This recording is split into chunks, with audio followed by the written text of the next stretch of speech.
हामीले चाहिँ आज होइन सारथी स्पिरिट्स बनाएको यो चाहिँ मेनली इटालीको ड्रिङ्क रहेछ कि यसमा चाहिँ 3rd part of prosecco 2 part of सारथी अनि 1 पार्ट अफ सोडा वाटर हाल्ने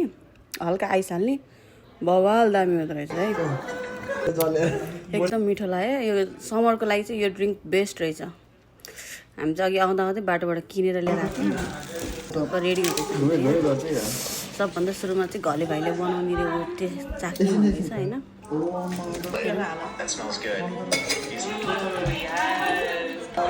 अलिअलि टिकटकमा हेर्दै पनि छौँ है कसरी बनाउने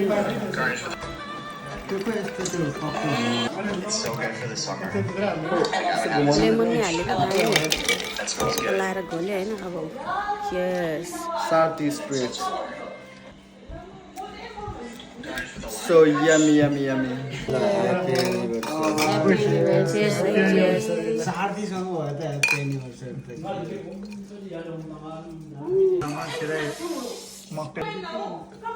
बनाइदियो आज ह्याप्पी एनिभर्सरी है के बनाएछ है बहुत मिठो बनाइहालेछ भाइ कुखुराको मासु हो कि हाँसको म यही प्लेटमा दिइहाल्छु नि तिमीलाई